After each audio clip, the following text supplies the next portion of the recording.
balaa sax ñuy dugg ci élection yi laa ne ay bu ñu duggee ci élection yi balaa sax résultat yi di génn la ñu jot a xayma ci li ñu war a am ci député il faut ñu yóbbu leen ñu dem ñu waxtaane li nga xam ne mooy assemblée nationale ndax ñu ci bëri ci ñoom 630 yi defe naa gën saa gudd une vingtaine ñoo nekkoon assemblée ñi ci des ñëpp député yu bees lañ donc baax na ñooñu ñu mun leen a tàggat ci nu mu gën a gaawee ba bu ñu ubbee assemblée rek ñoom dinañu xam déjà la ñu war a def ak nuñ ko war a defee kon ñuy féliciter Ayib ci ak équipe yi mu liggéeyal yépp ci parti bi waaye di féliciter également di remercier ñi nga xam ne bàyyi nañu seen jot bàyyi seen lépp ñëw jàpp ci liggéey bi andi seen xam-xam ak seen temps pour participer ci formation boobu doyen Mamadou Diallo ngi ni juriste yaa ngi fi ñoom maître Ndiaye ñoom maître Mboup ak ñeneen ñoom ñëpp ñëw nañu jàpp ci liggéey bi te jàpp naa ni ci li ma dégg fii ñoom ñii nga xam ne ñoo bénéficier ci formation bi am nañ ci satisfaction bu baax kon lii buñ ko defee nag li muy firndeel rek mooy wax Sénégalais ni assemblée nationale moom bu soobee yàlla bés ni ki tey dinañu xam lan mooy njëriñu assemblée nationale ci réew mi mooy conception biñ ci amoon ni assemblée nationale amul solo amul njëriñ dañ fee bu ay nit di leen fay xaalis di leen jox carburant te kenn xamul lan mooy seen utilité ci réew mi loolu moom bis ni ki tey jeex na te parti bi dina fexe ba muy assemblée nationale muy beneen institution li nga xam ni moo taxoon ñun ñu sonn ak di xeex li taxoon ba Sénégal yu bari soobu ci xeex bi ba ñenn ñi seen bakkan rot na ci ñenn ñi seen liggéey yàqu na ci ñenn ñi dugg nañ ci kaso saa su ne rek ci li ñuy def suba ba ngoon jot ci li ñu yàlla dénk na méngoog loolu parce que loolu rek mooy tax noonu rek la ñu mën a delloo njukkal ñooñu loolu nag day doore ci assemblée nationale doore nañ ko ci pouvoir exécutif bi ñu koy rek léegi teg ko ci jubal ak jubbanti ci njiital président Bassirou Diomaye Faye waaye ñëpp xam nañ ni kuy gouverner soo yoree pouvoir exécutif tam soxla nga assemblée nationale sinon dina xaw a jafe kon loolu dañ koy wéyale ci assemblée nationale bi mooy député bu ne saa su ne na càmbar boppam digganteem ak boromam càmbar boppam digganteem ak projet bi càmbar boppam digganteem ak Sénégalais yi ba xool ndax lañ ko bëgg a def loo méngoo na ak liy yoon wala déet doo ko def parce que neex na Ousmane Sonko loolu du cëru député dinañu am nag dynamique de groupe waaye file groupe bi mi ngi méngoog projet bi wasalaam bu ko nekkul député bu ne war na mën a ni lii gisewu ma ko noonu parce que gëwma ni luy defar la dafay yàq mais surtout ñu dundal assemblée bi assemblée boo xam ne lay jóge ci loi jóge ci exécutif ñëw moo ëpp téeméeri junni yoon li nga xam ne mooy jóge ci député yi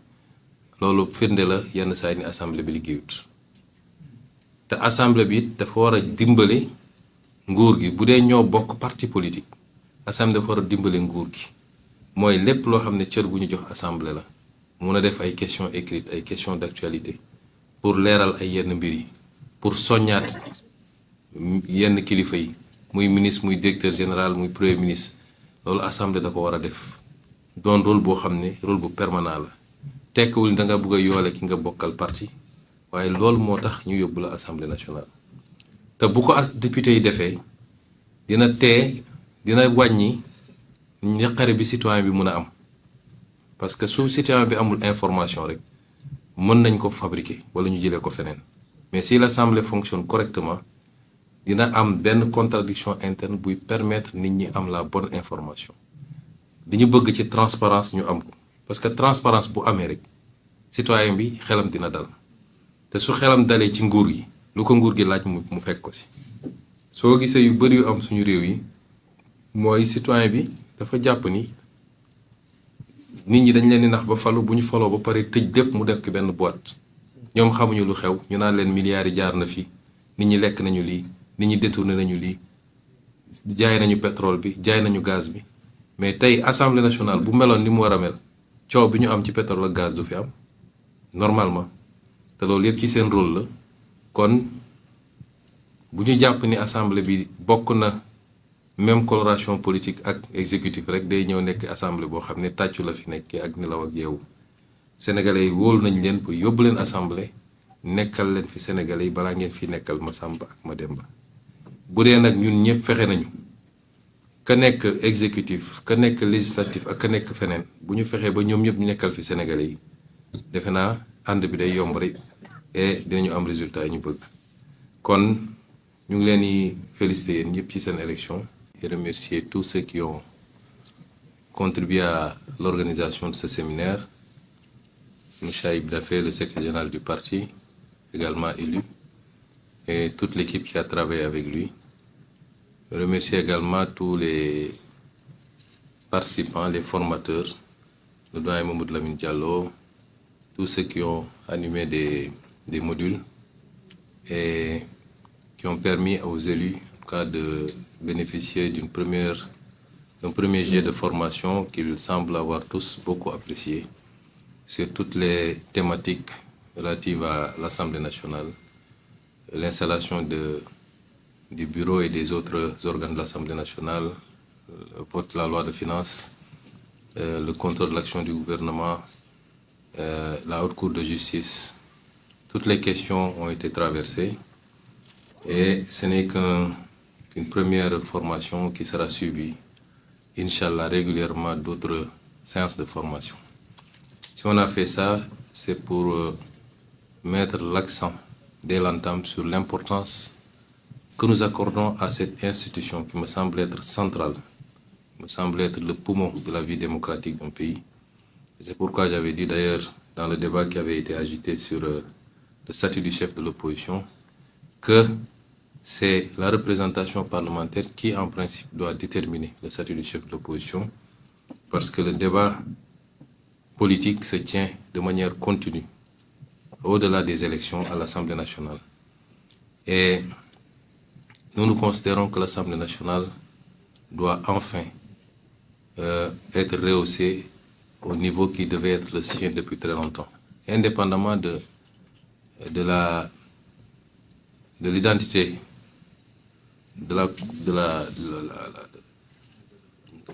la convergence des identités politiques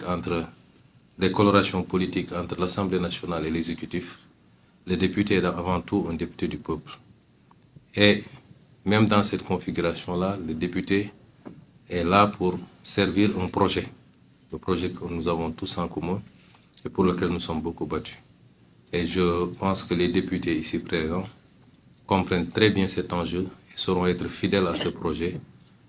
indépendamment des enjeux, pouvoir être toujours au service du projet, c'est-à-dire être au service du peuple sénégalais. Cette assemblée doit réconcilier les Sénégalais avec l'organe parlementaire, qui est conçu comme un appendice simplement, un lieu d'applaudissement comme ils appellent ça. J'exhorte chacun et chacune de ces députés à ne jamais oublier pourquoi il a été envoyé à l'Assemblée par le peuple sénégalais et être au service évidemment de la nation. Donc, je n'avais pas envisagé de faire une sortie tout de suite. J'attendais la programmation des résultats définitifs par le Conseil constitutionnel pour m'adresser aux Sénégalais, pour les remercier d'abord de la confiance qu'ils ont accordée à la liste de Pastef, mais également pour dégager un certain nombre d'orientations à partir de maintenant où les vrais leviers de la gouvernance nous ont été confiés, dégager un certain nombre d'orientations sur les semaines et les mois à venir. Mais c'était important d'organiser cet atelier et les échos que j'en ai,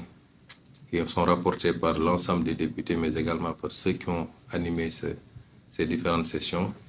nous rassurent qu'on a eu raison de le faire et que régulièrement le parti s'organisera pour pouvoir réitérer ce genre d'exercice pour que l'Assemblée nationale, comme on l'a dit, puisse se hisser à la hauteur qu'il faut, rattraper le gap qui